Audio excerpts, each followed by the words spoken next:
children are innocent by nature. It's the adults around them that shape them or screw them up. Right? We're all modeling for our kids. You as a teacher, you're modeling incredibly great, successful patterns to these kids. And I honor you for that. Thank you, Tony.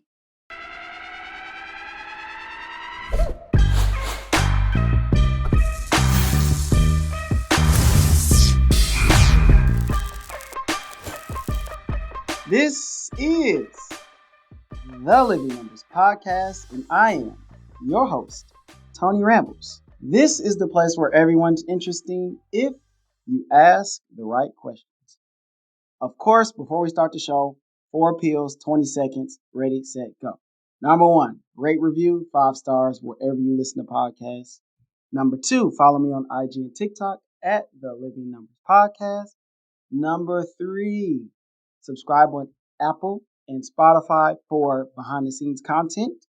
And number 4, support the vision by purchasing merch at the Living Numbers Pod Shop on Etsy. I think I got that in 20 seconds. I think so. Of course, as you can see, we've got someone on for the first time, so they must get an elaborate intro. So, hailing from somewhere in Germany, and I'm sure if she told me, I know I wouldn't be able to pronounce it. But our guest earned her first degree in domestic economy and social pedagogy from a school whose name I won't even try to pronounce. It was so long, I said, you know what, I'm just going to have to throw the towel in on this. She earned her master's from Lee University in communications, marketing, and public relations. She's the owner and founder of the Hoeferle group and creator of the 4-dimensional communication diamond. Okay, I'm getting a head nod of approval on the name. Award-winning international speaker. And she's on so many board of directors, I lost count. She believes that all business problems are personal problems, which I love that when I read it, because you can't have business without people most of the time, and people get personal. Motivator, master trainer, and go-giver. I present the Brigitta Hoeferle. Say hello to the people. Wow. You nailed it. You nailed it, Tony. I feel so honored. You nailed it, my friend. I'm glad you approve. There were so many, with the German. I'm like, okay, I'm gonna take some chances here, and sometimes you get it right. So sweet. Look, all right. So I get emails where I am writing someone an email, and my signature is Brigitta, just my first name, and they don't even get that. All they have to do is look at the name and copy letter for letter, but then they call me Bridget or Birgit or something, and I'm like, all you had to do is read. That's all you had to do. So you nailed it. Thanks, Tony. What an honor to be here. Thank you. Thank you for coming on. And so when I started reading the bio and all the stuff, I'm like, okay, this is going to be a home run. And you have your very own podcast. So you kind of know how this thing works. So I'm going to kick it off with our first number here. So we're going to set our ovens here to 356 degrees Fahrenheit because you have a specialty bread that you like to cook. And I'm going to go out on a limb here. Hefe. That was good. You sure you're not speaking German? YouTube's awesome. So, as we've said multiple times already, you're from Germany, and you've done a bunch of stuff in Cleveland, and then you did a bunch of stuff in Atlanta, where I presume you are now. So, the first thing I thought of is, how do you compare all of these different places that you lived? Because I have no idea what Germany's like. I hear from people in the service that is great. You have Cleveland, that's this blue collar, gritty city. I'm from Detroit, so I kind of can relate. Now, this is Cleveland, Tennessee, not Ohio. Ooh, my first mistake here. Second largest Cleveland, right after Cleveland, Ohio. All right. still the comparisons I'm sure will be vastly different now. And then you have Atlanta, that's kind of like this city that's, I wouldn't say on the rise. I would say that it's here, but it has this very historic, a lot of stuff has happened there. So I just want you to kind of compare like growing up in Germany to now Cleveland, Tennessee, and then Atlanta, Georgia, where you are now. Well, a loaded question. So I want to start with, I want to pick you up with a Hefezopf, but because the Hefezopf is, you know, it follows me because I love baking it. Mm, My family loves eating it. It is part of home. It is part of my culture within Germany. Not everywhere in Germany you would buy a Hefezopf like in the bakery where how I would make it. So it's very specific mm, how I make it to where I'm from the South. So, you could say I'm, moving from Midtown Munich to Cleveland, Tennessee, which is between Chattanooga and Knoxville. Um, mm. I am, let's just say it as it is. And, my friends and family at home are going to laugh when they hear that I'm a German redneck. That's what I am. I mean, just look at me. I'm a German redneck. That's what I am. So the reason why we moved in, I know that wasn't a question, but I'm going to go into that. Mm. Yes, if it's of yummy. If you want to know more, just write me a short email. I'll give you all the details. The reason why we moved, I wanted our children to have a different experience in their upbringing and in their school life than I had. I was like, I was the square peg that they're trying to fit into a round hole Mm. and just pounding it in. And I never fit to this day. I don't fit, and I'm happy I don't fit. I make a conscious effort of not fitting, and I wanted my children to have the same. So when our little one was 16 months, my husband and I decided, hey, if we're not going to leave now, we're never going to leave Munich. So, because then she's going to grow up, have her own friends, and it's just going to be harder. So let's do it now. Where shall we go? Let's go to the States. Let's start a Montessori school there. So that's us crossing cultures from Germany to Tennessee, and holy cow, I mean, great similarities. Because again, if you look at geographically, Munich is in the south of Germany. Cleveland, Mm-hmm. Tennessee is in the south of the United States. Culturally, two different things. Uh, Mm. um, uh, Climate-wise, completely two different things. Have you ever seen the skit where someone is parking their car, and you can relate to that from being up north, park their car in the street and it's snowing at night, and someone's just shoveling their car Mm-hmm. free of snow only to find out that wasn't their car. Happened to us many times until I got really smart and I thought, you know what, I should actually put the shovel on the license plate first and figure out if that's even my car There or you not. go. So Smart. the South, very warm, except for this year, but eventually we'll probably get there. Very, very humid. Mm. Germany, not the case. It does get warm, but maybe 4 or 6 weeks out of the year that we actually get somewhere of, and dare I say, 30 degrees Celsius, because my brain still works in numbers in Celsius and metrics, Yeah. which is about 85, maybe 88, but we don't get hotter than Okay. that. Yeah. Hey, So that's yeah, pretty good. that's and then similarities is, Mhm. yeah, the South. I think that's the similarity that I can find.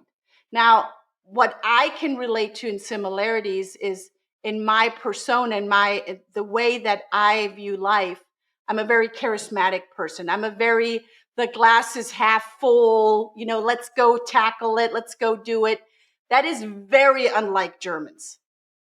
Very unlike. Mm. So that's I think a similarity that I can really relate to a lot of Americans. One of the questions I like to ask, because I've also lived in another country, is what was the moment where you go, oh crap, like I'm not in Germany anymore. Like, when did it really hit you? Was it getting off the plane? Was it a specific experience? What was that moment like? Um, my husband went to the grocery store. We bought a house. Well, we bought the house not completely unseen.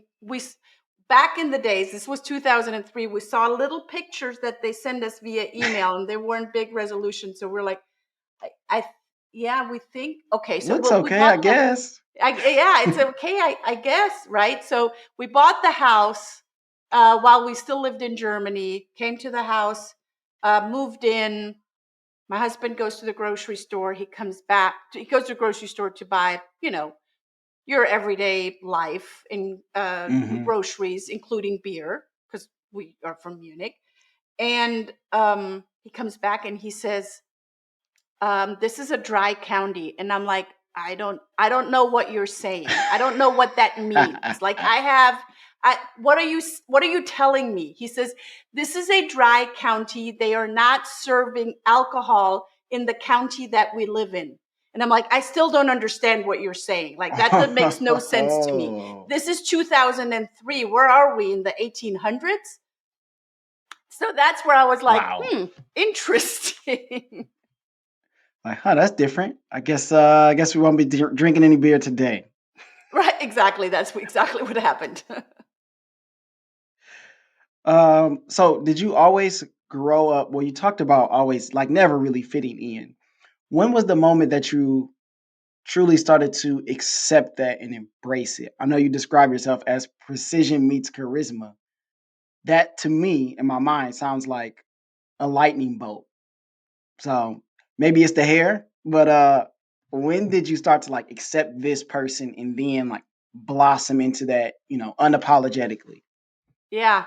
I think it was when it really hit me when I was 17, and in Germany, you either go through ninth grade of high school and then you do 3 years of on the job training, or Mm. you go through 10th grade and then you do 3 years on the job training and you become something like a banker, or you work in insurance, or some kind of, pencil pushing job, if I may say it like that. Um, or you go through 13th grade in high school and then you go to university. So if you want Mm. to go to university, you got to make that decision around age 13. And I remember making the decision, I'm Oof. going to do some sort of office job, or maybe become, go work in hospitality or travel agent or something like that. And I still couldn't figure it. I mean, who knows when they're 13, 14, No, 15, 16? No one knows, right? no way. It causes so much stress on high school students. So anyway, I remember being 17, so I decided I was going to go through 10th grade and then do an on the job training for 3 years. And I remember being 17, and I asked my mom, and I said, "Mom, if I decide to work in hospitality now, does that mean that I have to do that for the rest of my life?" And she goes, "Honey, no. No, you're not Mm. going to do the same thing for the rest of your life. You're going to do many different things." And that was like a confirmation of, wait, I can be whatever I want, and it's not set in Mm. stone right now. And if kids in school and parents could just realize that you're not a tree. You can take your roots and plant them somewhere else. If I decide today I want to move to, Korea, we'll pack our things and move to Korea, or wherever the world takes us. We're not a tree. Absolutely. And Man, that that's comes with a so specific mindset impactful. too, Tony, right? Yeah, go. That comes with a mindset of, I'm I I'm in charge. I take ownership of what I do. And I remember, leaving with my our only daughter at the time, and my in-laws just had this one grandchild. So, I'm the bad guy. We're taking the granddaughter to a different country, a different continent, Did it have to be so far to build a Montessori school? Have you ever built a Montessori school? No. What if it Mm. doesn't work? Were the questions of my father-in-law, who is very precise, and that's how Germans are. So culturally, I am very precise, Mm. but Brigitta herself is very charismatic, and that's where the kind of the overlap of precision meets charisma comes from. And my father-in-law asked me, "What if it doesn't work? What if you fail?" And I said, "Yeah, but what if we succeed?" There we go. And we succeeded. I mean, many times over. We've been here What 20 was years the now. how did the I like Montessori school? Like it's such a precise thing to do. How did that like because people will open up. Yeah, I mean you can open up anything, but that specifically, was it a reason why? Of Yeah, it course there's a was. reason. Yeah, of course. So going I went to high school through 10th grade. I did my 3-year training, and then I went back to university. So then I decided, hey, I want to learn more. There are all of these great things that I want to learn. So I went to university to become a teacher. I never did anything with it. I just wanted to, Mm. study social pedagogy and education science.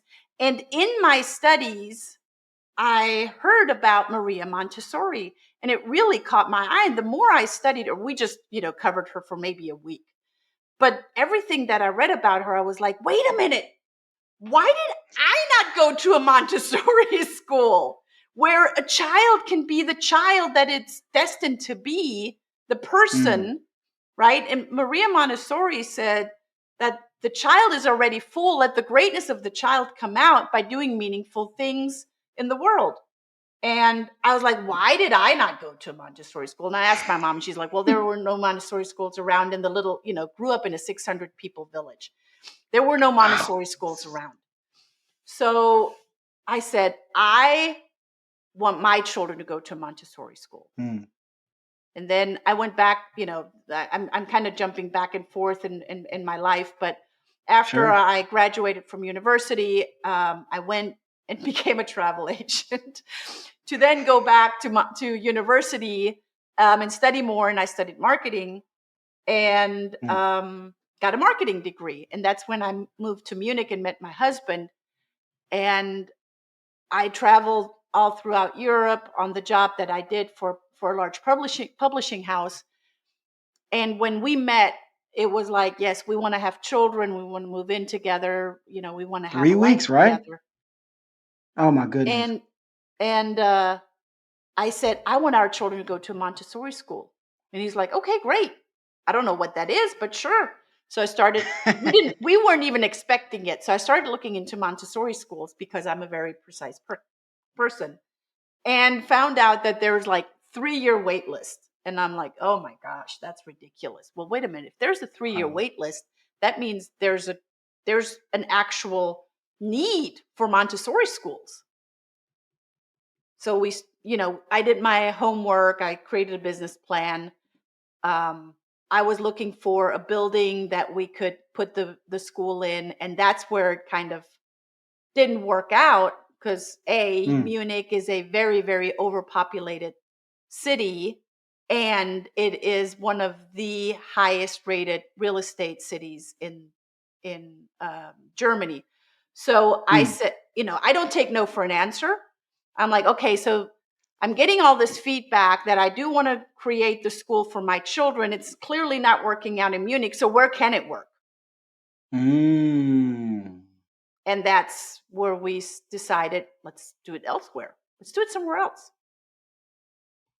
So clearly, you know, you're not just gonna do one thing, right? So you're gonna jump all over the place, and so that's gonna bring us to our next number. So I was looking at your LinkedIn, of course, where I get tons of information about people, and you had Clearly. 26 people. Yeah, right. 26 people recommended you for various reasons, right? And I'm sure there's more if I were to look at other outlets and so on and so forth. But you also I read like about a German language school. Yeah. Oh my goodness. And then you have, I'm gonna give you some options here. I know you probably like options. You had the TEDx experience as well. And then you're a part of so many organizations. So I'll just throw those things out there. And then I will say, you pick where you want to start and go from there.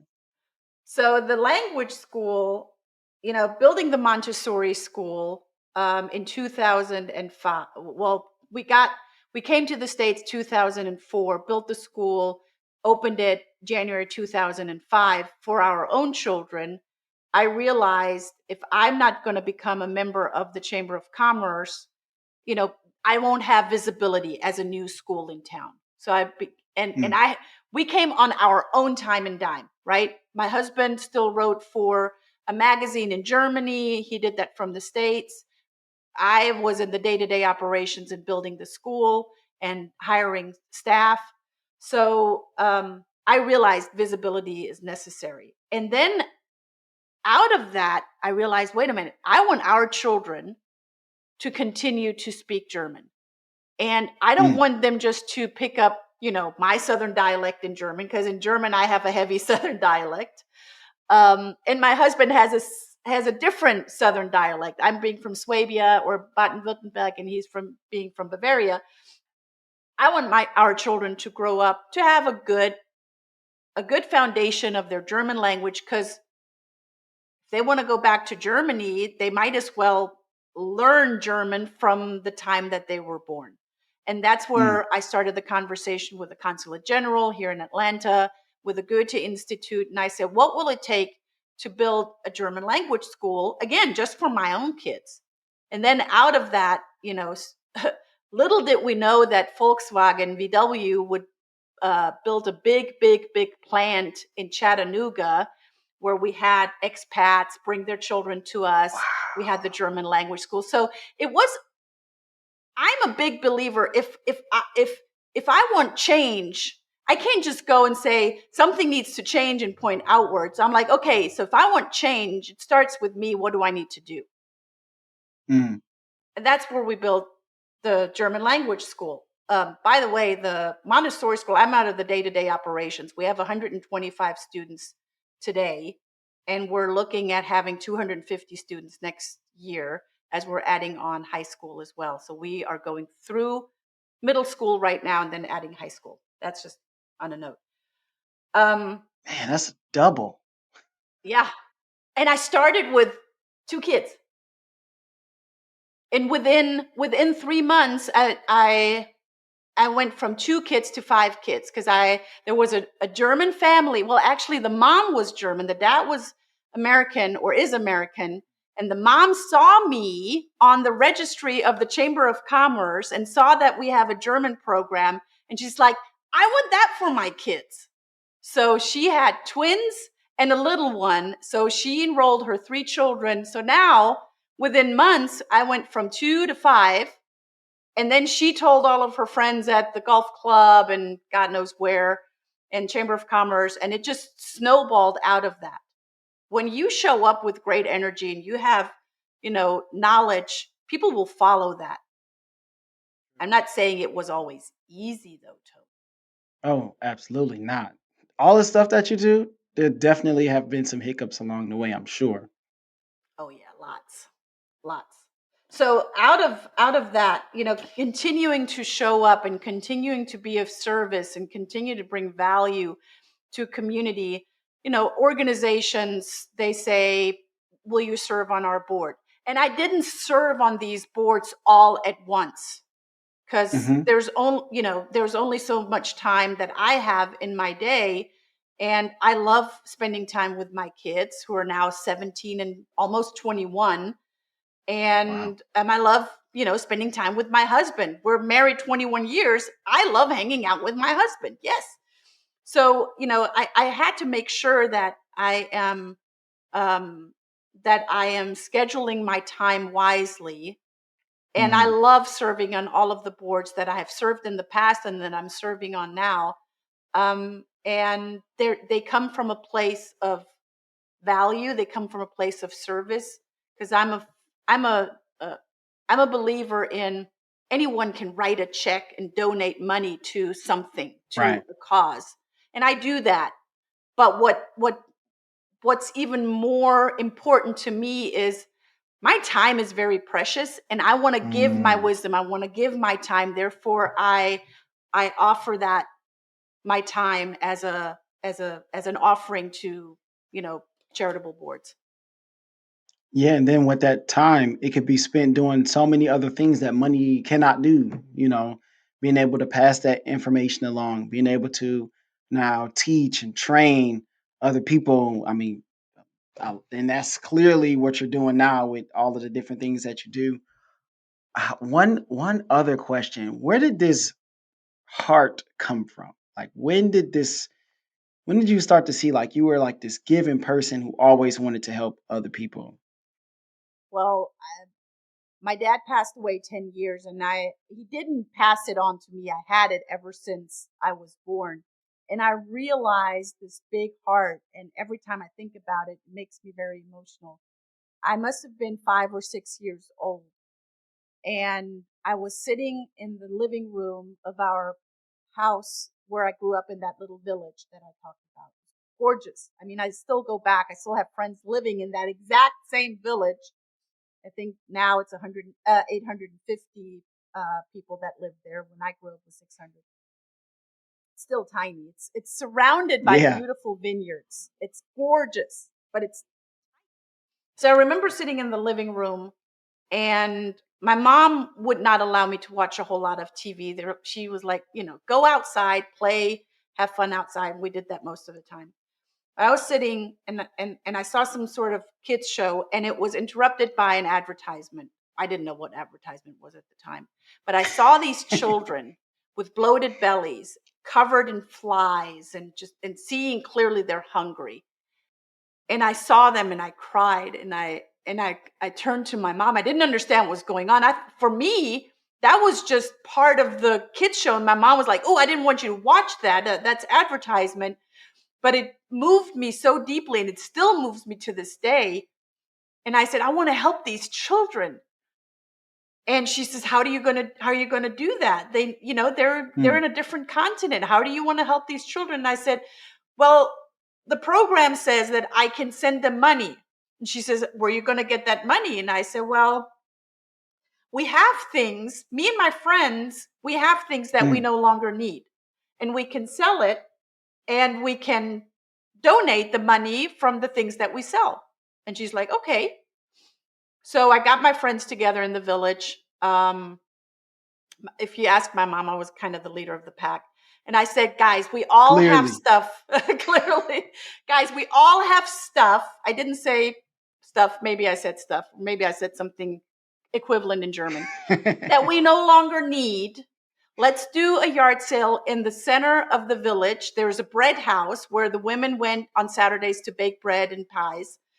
Let's bring our wobbly little tables, put our, toys, whatever we don't need, and let's sell it. And then that money we're going to donate to Bread for the World. And we did that. We made 180 Deutschmarks. Well, first we put up posters throughout the village and the other villages around us. We made 180 Deutschmarks back then, which equivalent now might be, I don't know, 150, $120, something Okay, like that. okay. Yeah. Good first So we did fundraiser. that. Yeah. So my mom helped me send in the money, and I already forgot about it. Like months and months later, I got a letter that said, was on the Bread for the World letterhead, and it said, thank you for your donation. Every cent counts. And I still have a picture where I'm holding up the letter. And that was such another moving moment for me. Hmm. Um, we did that. We can make a difference. It might have not been a Yeah. whole lot, but I didn't let that stop me. I think that's where I Any difference. realized how big my heart was for children, for, serving, being a servant leader. And any difference is still a difference, right? Sports is the end all be all in America. At least that's how I feel sometimes. And the difference between winning and losing can sometimes be an inch or less. And so, yeah, every difference counts, So for the people out there listening, yeah, every difference counts, every aspect of the things that you do, the way that you give, the way that you serve, all of it makes a difference. And never take that for granted.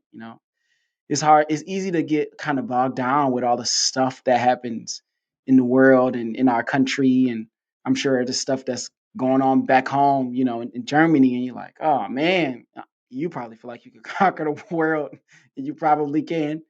But it's easy to kind of get discouraged. So we are going to encourage right now by moving on to our next number here.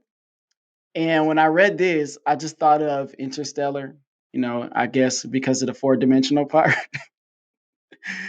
So our next number is the four-dimensional communication diamond. Yes, Please explain what this is, because I'm sure it's amazing. it is. And I created it again out of something that I needed. You know, Hmm. I'm all about communication. I am even on a deeper level all about listening. So I created the four-dimensional communication diamond with the mindset of someone communicating, with the word count or the word catalog that someone is using. We're all speaking words, but they have a very specific meaning to the person that's speaking them. It reveals what they value. When you listen closer, it reveals how they store information, and how they make use of it, or how they take information in verbally, through hearing, seeing, feeling, or thinking about it. So the uh, the 4D communication model is to be able to look beyond what's there on the surface. To people say they're listening, but what they're really doing is waiting. They're not listening. They're waiting until they can spew their own agenda on someone else, right? Can we agree on that? Most of the time, yes, that is precisely what's happening. Yeah. So the four dimensions is going deeper and truly listening on Hmm. from which mindset is someone coming, or what is their, and I call it their model of the world. What is their model of the world? How do they view the world, and what's important to them and what's not important to them? Because when I know what's important to them and what's not important to them, what they value and what they don't value, I can actually speak to that, and suddenly, magically, Tony, they feel Ding. understood. Exactly. They're like, oh, you understand me. It can be that simple, but people don't Absolutely. often take that time. That's that. And you asked me about my TED talk earlier.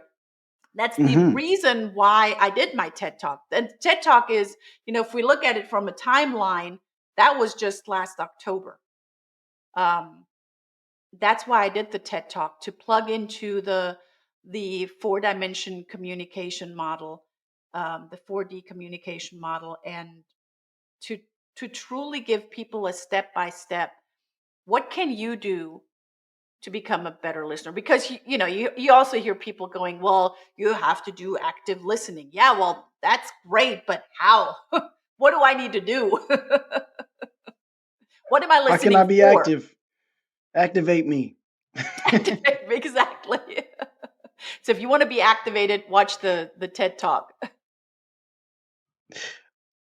When I listen to this, it's interesting to me because I'm a communications teacher as well. So in school I teach. It's officially called professional communications, formally called speech class. But there's so much more that you can insert into it that I do. And I was talking to my high school kids today, and they were just saying, like, you always bring all of this like real world applicable knowledge into your class. And that's our favorite part of it, because I'm sitting in these other classes and I'm like, I don't know when I'm going to use this, but I have kids all the time say, the interview skills that you taught us, I literally went and got a job with those. Or learning how to listen or speak to people or be a leader. because I do a lot of teamwork stuff in my class because I maybe you've seen this as well, is that as time has progressed, we've gotten less and less social in person. Everybody knows how to do stuff online, but being next to people and then understanding how to work with people who don't think like you or don't like the same things that you like, but not being turned off or taking everything personal that they say or do is like, okay, well, we got a job to get done, so how do we figure out how to do that? And I hammer that I hammer that home so much in my classroom because it is so needed. Because like you keep saying, I see a need, so I'm gonna figure out a way to meet that need, not just for myself but for other people. So I would say, like, how did you start to kind of break down these different aspects of communication? And when you look on the website, there's the NLP, there's power scripting, there's V8 communication, which makes me think of a Mustang, uh, the V8 communication engine. So, like, how did you start to like put these things in these different categories? That was interesting to me. Yeah. Um, Very short answer, by my own shortcomings. When I built the Montessori Mm, school, I onboarded staff, I hired staff, and I was like, where do I even find in Cleveland, Tennessee, where do I even find a Montessori teacher? Like, where do I even start? And I finally figured out, well, there are none, not even in the greater Chattanooga area. So what I need to do is find great talent in teachers and mhm, then teach them the Montessori method and pay for their diploma, and which is another 3-year diploma, pay for their diploma to become a Montessori teacher. The majority, I was really good at finding great talent and onboarding them and making them see the vision. And I sucked badly at not keeping them. So mm. they would come, I would hire them, I would pay for their diploma, and then they were gone. And then I'd do that again, I would pay, and then they were gone. And I was like, well, first I said, to myself, well, they're all dummies. They don't see an opportunity when there is one. So just let Mm, them go. And so it happened so many times over that I was like, wait a minute, who's the dummy here? right. So Got to something change within something. me, I had to eat my own cooking, right? If I want change, it needs to start with me. Because clearly I'm not in control of what they're doing, but I'm in control of what I'm doing. What is it that I don't know yet? And that's when I found NLP and communication training, and I did more of that. Mind you, I have a degree in communication, but I sucked at it. So I went deeper into learning, and the learning never stops. And through the applications and through the awarenesses that I had with myself and implementing them, I started coaching parents, because parents came to me, this is still with the Montessori school. They're like, Brigitta, so let's be real here. You have a different child in school than I have at home. This is the same child, but it's a different child in school than I have at home. How? Why? Teach me. And that's when I started coaching parents, because I realized children are innocent by nature. It's the adults around them that shape them or screw them up, right? We're all Yep. modeling for our kids. You, as a teacher, you're modeling incredibly great, successful patterns to these kids. And I honor you for that. Thank you, Tony. We need more Tonys in this world. Yeah. I mean, I get very excited and emotional about it, because there are teachers, and then there are incredible teachers. You clearly are one of the incredible teachers, and the others are just, they're not following a calling. They're just pushing a pencil until the Mm. bell rings to get a paycheck. Whew. Wow. You really hit home there. Because anybody who's been in school, you could probably point those teachers out in your mind, like, yep, this person, you could tell. And like you were just saying, I hope that, my kids can, and I think they can, tell the passion that I have for what I'm doing. Because I feel like, and I had somebody on my show and they said, if you're not having fun, you're probably doing it wrong. That's And right. I'm always thinking in my class, like, okay, how can this be fun? Because if I'm bored, they're probably bored. And then when people are bored, now behavior problems start to pop up. And like there's a trickle down effect, the snowball gets rolling. And now, you got some blow up and we don't know how to stop it. So there's Right. always like this tinkering, just like you're saying, like there's always this like, okay, how can I learn how to get better now? How can I change things, not just for me, but for the kids? Because now, like, I rarely have issues in my room. And when I do have them, you can go, all right, let me talk to you over here. Let me talk to you over here. How can we figure this out? And then, like, we don't have to change people's schedules. We don't have to remove them. And not so because we have built a culture. So Yeah. let's talk about culture. Yeah. How did you build that at your school? Like, because it sounded like you was coaching parents and maybe you started hiring them. That's what it sounded like the next step That's one thing was. I did not do, and I'm glad I didn't do that. Um, how did I create that culture? Well, in the beginning, I thought I was the culture, and I was, Mm, but that was not good. And I realized I'm not going to be around forever and ever. So if the culture is me, that's not going to work. So have other staff members have ownership, like true ownership, that they're yes. moving the needle. That's what created the culture. And when I was ready to hand over the day-to-day operations, I literally, Tony, you'll get a kick out of this. I took a poster board and I sat with a lot of markers on the floor, and I said, okay, so I'm going to map out this person that is going to take over for me. And then I wrote down, must be more excited about teaching than Brigitta. Must be more Whew. enthusiastic about opening the door every morning than Brigitta. Must be more knowledgeable than Brigitta. Must be, there are all of these things, and I'm writing them down and I'm thinking, There's a lot of that stuff. person does not exist. But you know what?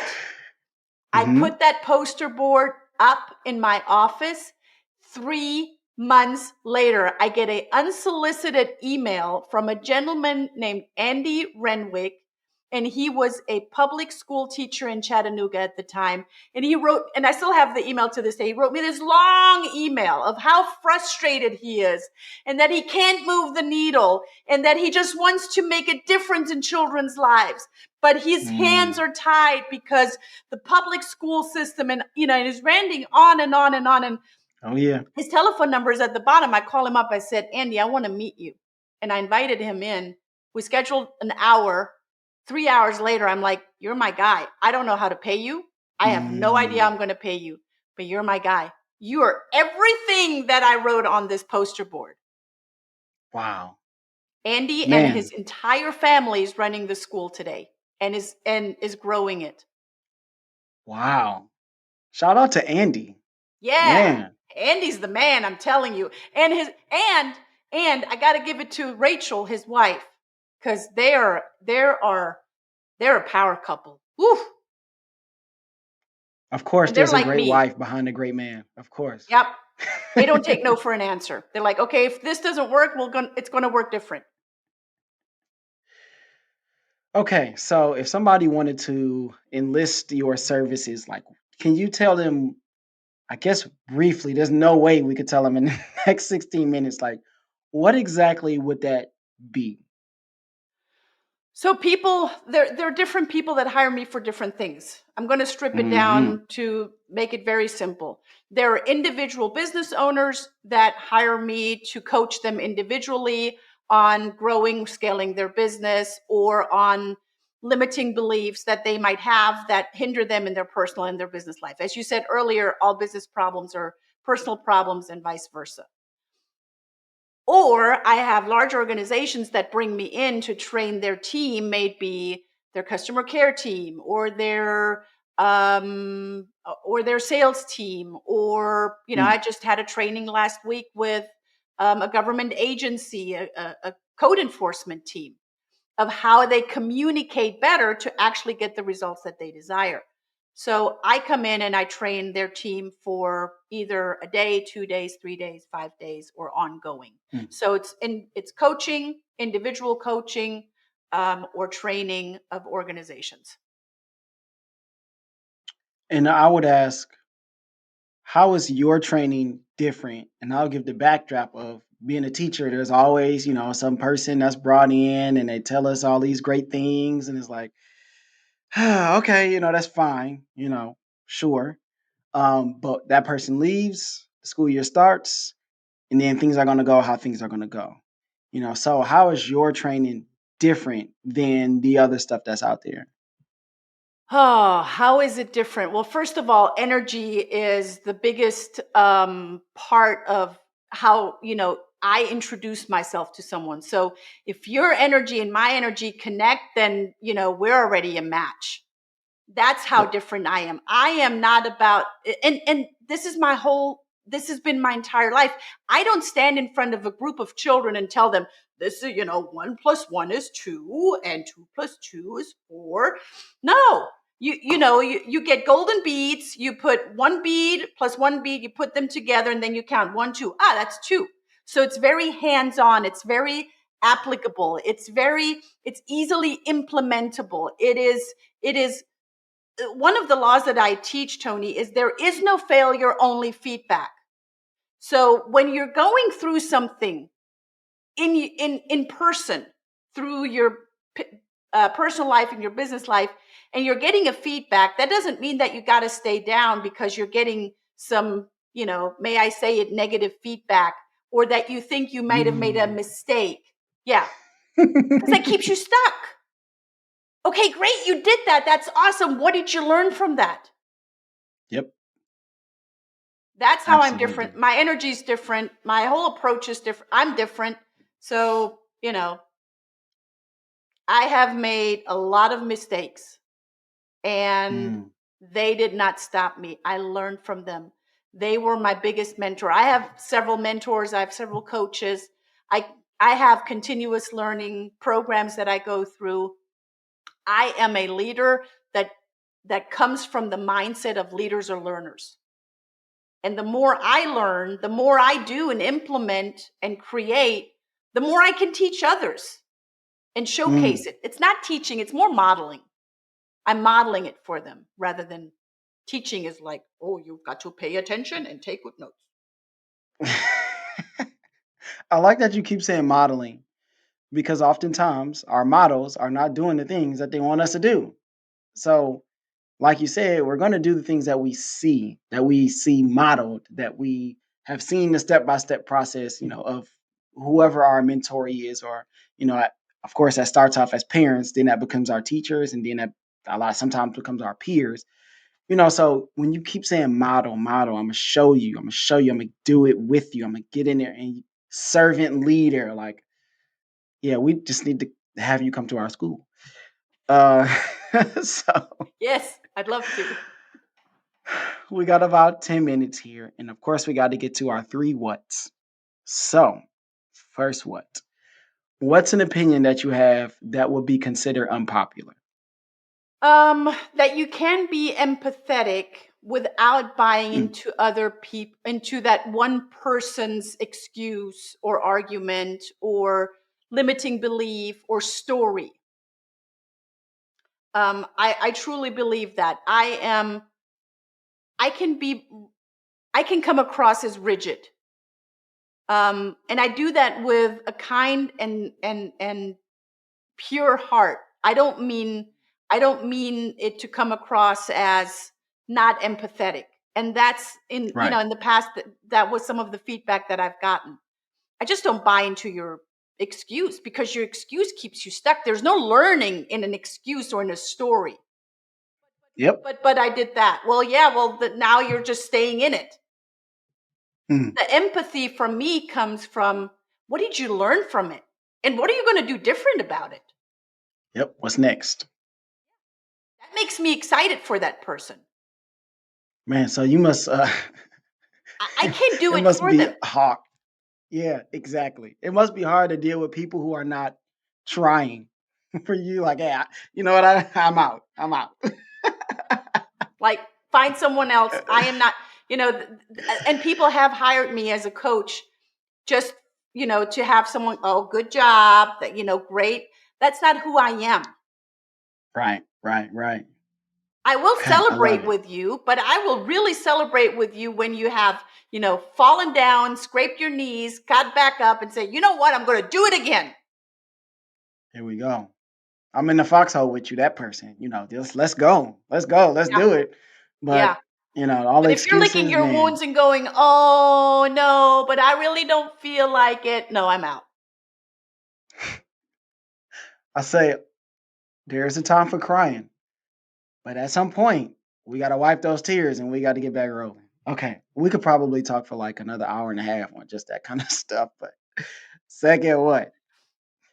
I don't even know how you're going to answer this question. Okay. But if you weren't in the communication business, the teaching business, okay, what field would you be in? What would you be doing? Good question. I don't know because I would be in that field if I wouldn't know. If something interests me, I'm just going to go and learn it. Is there anything that you were like, that you haven't gotten to, that you want to get to? Like something that's out there, like, okay, I don't necessarily, maybe you don't have the time or I'm not even gonna say resources. You probably got tons of resources, but it's just not time yet for that thing. Is there something out there that you still want to get to? That's maybe not in the realm of what you do now. Yeah, so I want to speak to the resources real quick. There are no unresourceful people, only unresourceful state of minds. Yep. And um, I think down the road, it's not the time for me right now. I'm not in that season yet. But down the road, I'm getting ready for the season of, you know, just kick back, put my legs on the table, on the desk, and just Mm. read a book just because I can. But I'm not in that season yet. I'm not relaxed enough yet to want that. Uh, honestly, in our 53 minutes here, I just don't see you like kicking, maybe like for a day. And then you're like, okay, like what's the next thing? Like I got to get this ball rolling again. Like I have to have something to that gets me going each day. I just, and maybe I'm off base here. Maybe you will get to that You're point, right. I but mean, ask my family when we go on vacation. It's like, okay, what are we going to see today? What are we going to do today? We're going to go on the beach and lay in the sun, but then are we going to do like a where's the pottery class? itinerary? Yeah, there's something going on. I want to know. I want to see. I want to find out. Okay, I Yeah. can see that. I can't wait to. I'm waiting for like, oh yeah, we started this sculpting school. We got 800 members already pre-signed up. I'm like, yep, no surprise there. Okay, last what? What advice would you give to someone in high school? Hmm. My daughter's graduating from high school in 24 days. I'm gonna pass on what I tell her often. Show up, go the extra mile, be kind, be especially kind to the ones that other kids are not kind to. Shift your mindset, do your best. I love it. I love it. I mean, what better place to end off?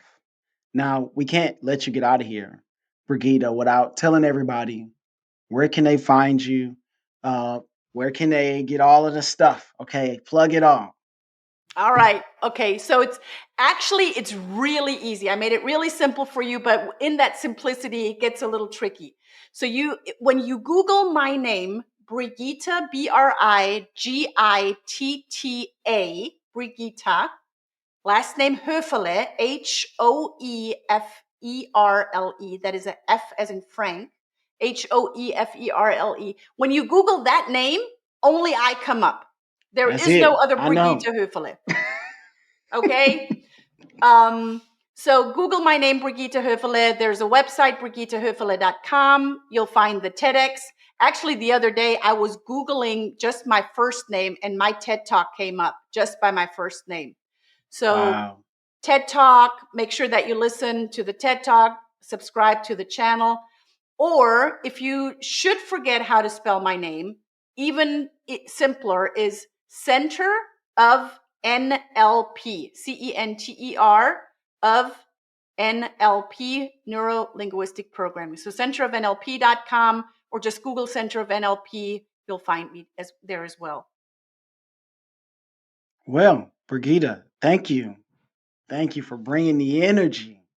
I think lightning bolt is perfect. Like if you ever like creating like your personal superhero, it's got to be some kind of lightning bolt because the precision and the charisma is clearly evident in everything that you do. So thank you for coming on the show and bringing that. And best of luck. I don't really believe in luck, but continue to work hard. There we go. There you go. Continue to work hard and bring that energy everywhere you go. Yeah, I'll take that lightning bolt with me. Thank you for that. I really appreciate that. Thank you for having me on, Tony. Of course. And thank you all for listening. Make sure you go follow me on IG and TikTok at The Living Numbers Podcast. The Living Numbers Pod Shop. You can get t-shirts, hoodies, so on and so forth. And of course, rate, review, 5 stars. Thank you all, and I will see you in the next Ramble. Voila. Wow, that was awesome. You really stopped me. Man, I could have did that for easily another 45 minutes with no question. Like, I had tons of stuff. I'm like, man, I gotta pare it down.